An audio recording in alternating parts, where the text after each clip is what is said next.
Good evening, visitors. Welcome to the Australian War Memorial's Last Post ceremony. My name is Richard Cruz, and joining us today from the Australian Army is Colonel Frank Colley. Today marks the 55th anniversary, the end of the Indonesia-Malaysia confrontation.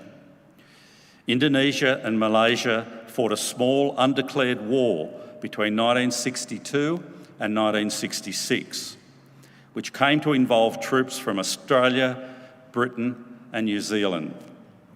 Fighting began when Indonesia launched a series of cross-border raids into Malaysian territory in early 1963.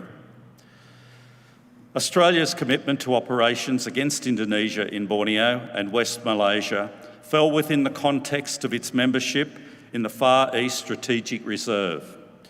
3 RAR and 1 SAS squadron deployed to Sarawak and Brunei in early 1965 and fought as part of a larger British force. 4 RAR and 2 SAS squadron served in Sarawak in 1966. Each of these units took part in secret cross-border operations codenamed Claret. Because of the sensitivity of these cross-border operations, which remained secret until 1996, Confrontation received very little coverage in the Australian press. Despite fighting an undeclared war, Australia and Indonesia maintained their diplomatic relationship. Australia also sent detachments from the Royal Australian Signal Corps, an artillery detachment and 5 squadrons of the Royal Australian Engineers to Borneo. Ships of the Royal Australian Navy served in the surrounding waters, and several Royal Australian Air Force squadrons were also involved during Confrontation. Continuing negotiations between Indonesia and Malaysia ended the conflict, and the two sides signed a peace treaty in Bangkok on the 11th of August 1966. 22 Australians died as a result of their service during Confrontation, 7 of them on operations and 8 were wounded. We will shortly hear the story of Private Victor Herbert Richards. We're also honoured this evening to acknowledge Mr John King, President, Return and Services League of Australia, ACT branch. As always, we welcome the veterans who have served, those that are currently serving and the families that love and support them. We acknowledge the members of RSL Services Clubs Association, RSL Victoria and RSL Queensland, who are watching the broadcast of this ceremony across Australia. During this evening's ceremony, wreaths will be laid at the base of the pool of reflection by visitors to the memorial. Australia's Federation Guard is the tri-service ceremonial unit of the Australian Defence Force. They provide a ceremonial presence at civil and military events, and during visits to Australia by foreign dignitaries. The Guard will now dismount the catapult party from the tomb of the unknown Australian soldier.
Colourful Party, present up.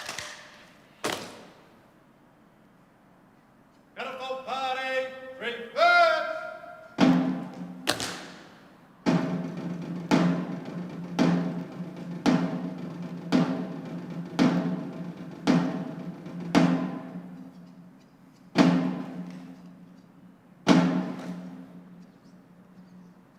Colourful Party, respond.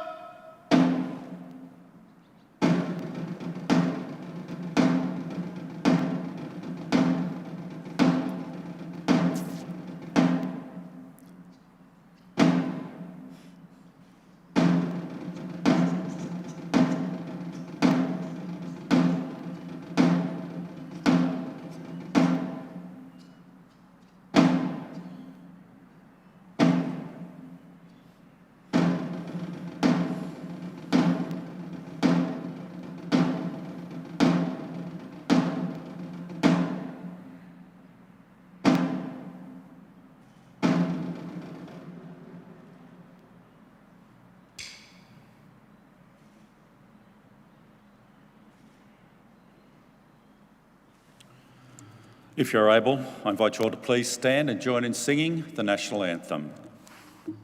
Colourful Party, attention. Colourful Party, present up.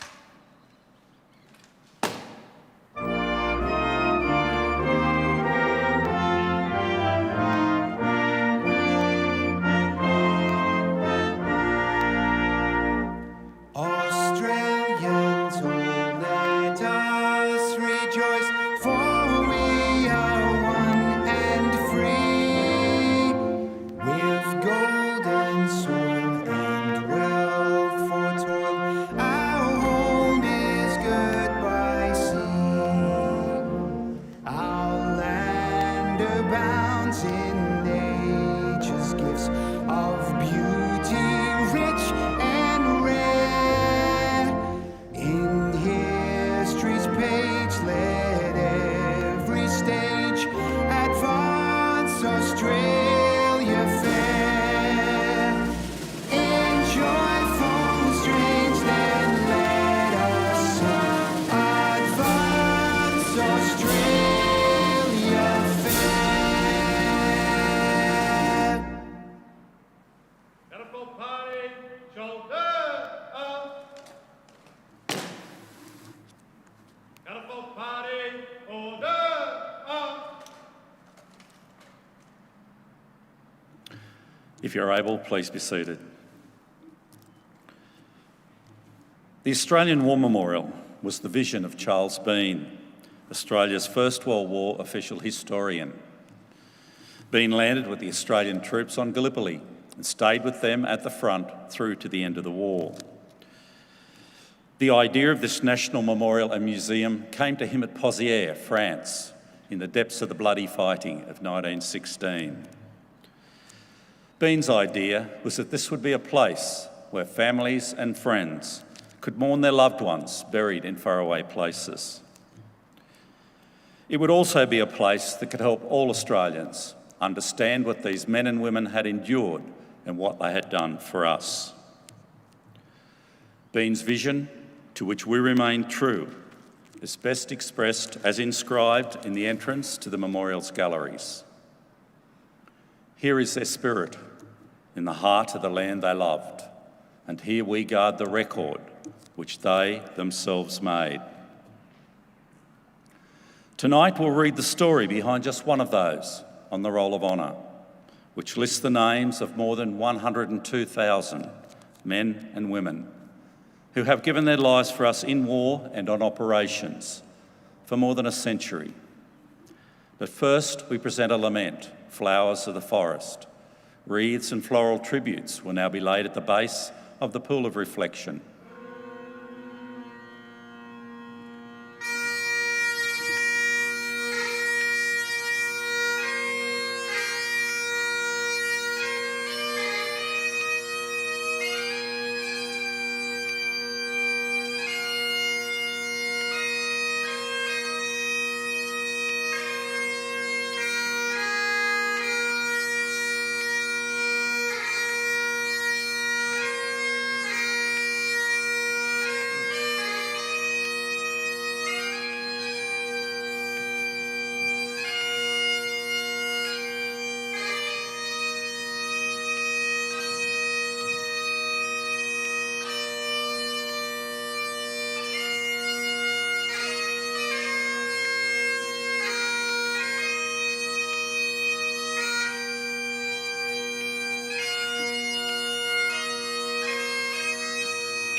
Today, we remember and pay tribute to Private Victor Herbert Richards.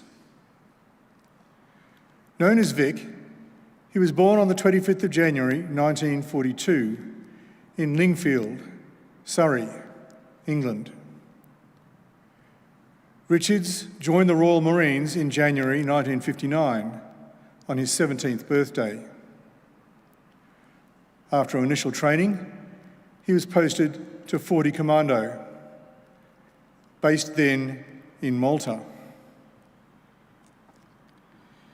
In April 1961, Richards returned to England, where he was based at the Royal Marines Depot at Kent. During his time there, he attended P Company, a pre-parachute selection and promotion course that saw him promoted to Lance Corporal in September. Richards reverted to the rank of Marine in June 1962 when he was posted to Headquarters Royal Marine Commando Brigade in Singapore, before joining L Company 42 Commando. It was a time of unrest in the region. The Malayan emergency had ended, but operations against communist terrorists continued. With the approach of the formation of Malaysia, Indonesian soldiers infiltrated into Sarawak, Sabah, and the Sultanate of Brunei to foment rebellion.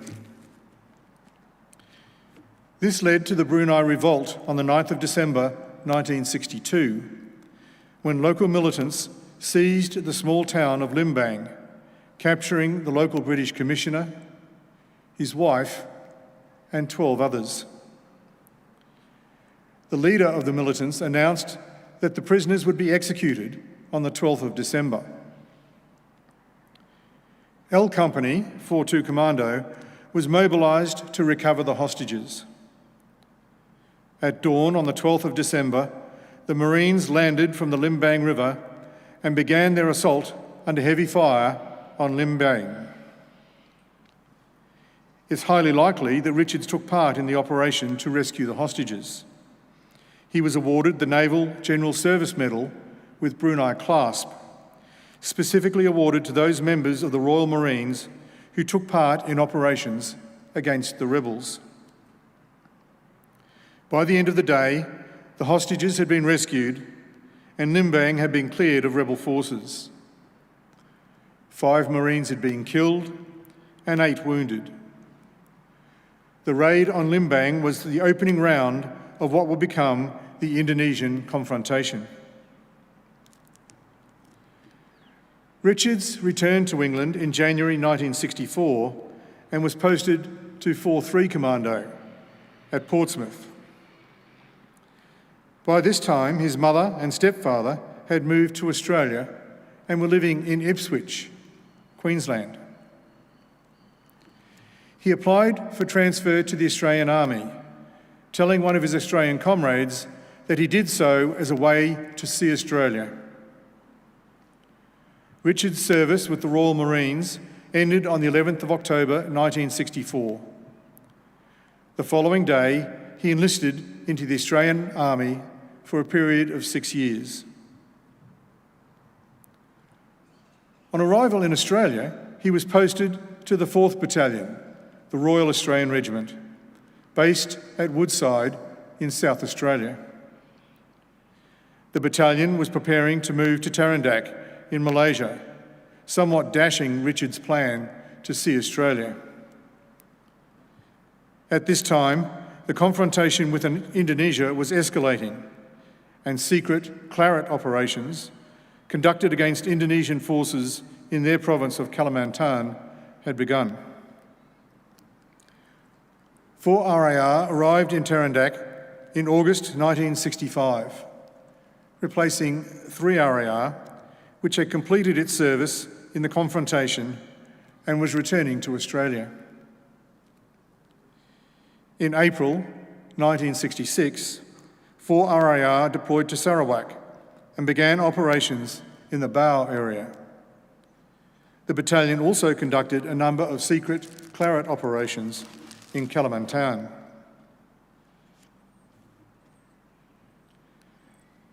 As peace negotiations between Malaysia and Indonesia began in May, claret operations were suspended.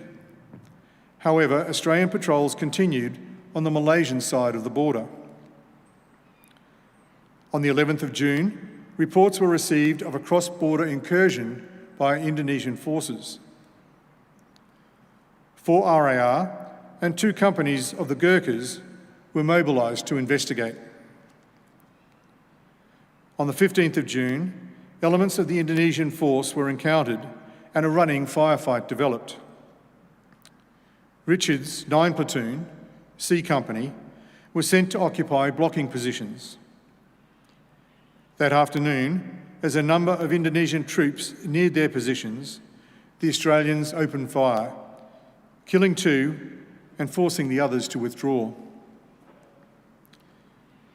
Several Indonesian soldiers, 2 of whom were wounded, remained behind to continue to engage the Australians, despite overtures to surrender. The Indonesians were at the top of a rise and well concealed behind a large tree. Richard's section began a flanking movement to overwhelm the Indonesians. Richards reached the crest first and was shot in the stomach. The platoon stretcher bearer went to his aid, removing him from the line of fire. The contact ended soon after the 2 wounded Indonesian soldiers were killed. Signs showed that a 3rd had escaped. A 2nd Australian soldier had also been wounded. First aid was rendered, but evacuation proved slow. Helicopters in Borneo did not have jungle penetrators to winch out wounded soldiers. Instead, the 2 men were carried on stretchers to a cleared helicopter landing zone some hours' walk away.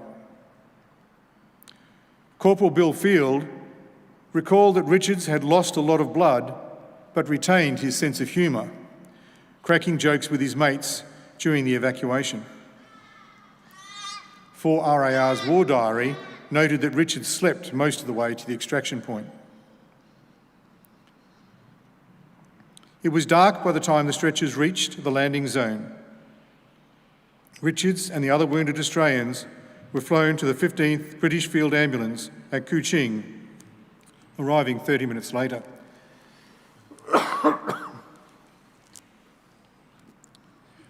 Despite surgery, Richard's condition deteriorated. In the early hours on the 19th of June, he was flown in a critical condition to the British Military Hospital in Singapore, where his wound proved mortal. He died the following day. He was 24 years old. On the day of Richard's death, his mother had, with the assistance of the Army, flown from Brisbane to Sydney on the first leg of a flight to Singapore to be with her son. While she was waiting for the connecting flight at Sydney to Singapore, she was informed that he had died. Distraught, she returned home to Queensland. Richard's remains were returned to Australia, where, following a funeral with full military honours, they were cremated. His ashes were interred in the Queensland Garden of Remembrance and Pinaroo Cemetery in Brisbane. His name is listed on the Roll of Honour on my left, one of the 22 Australians who died as a result of their service during the Indonesian Confrontation.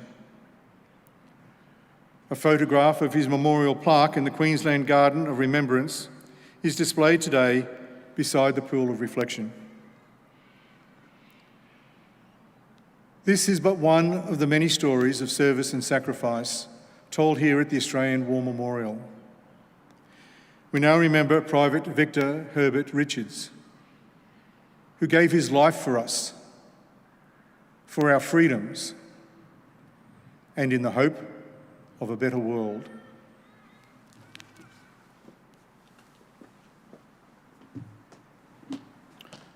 Please stand for the reading of the ode and the sounding of the last post.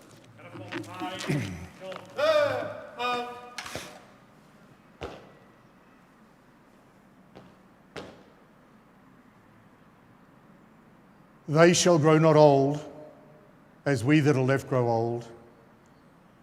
Age shall not weary them, nor the years condemn. At the going down of the sun, and in the morning, we will remember them. We will remember them. Catapult party, present up.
Catapult party, shoulder up. Lest we forget. Lest we forget.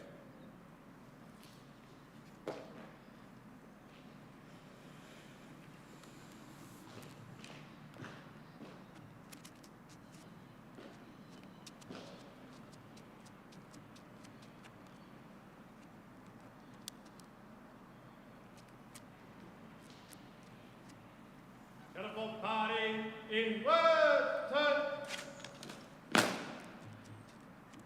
Catapult party, way march.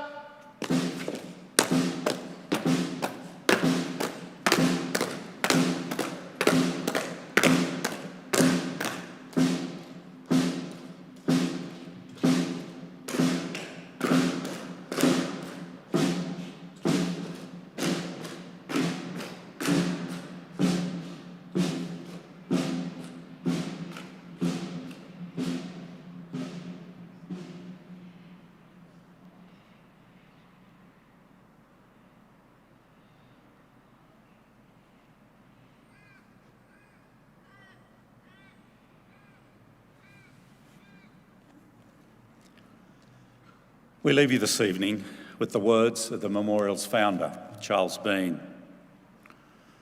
Many a man lying out there at Pozières or in the low scrub at Gallipoli, with his poor, tired senses barely working through the fever of his brain, has thought in his last moments, well, it's over. But in Australia, they will be proud of this. Ladies and gentlemen, girls and boys, that concludes this evening's last post ceremony. We thank you for visiting the Australian War Memorial and wish you all a very good evening. Thank you.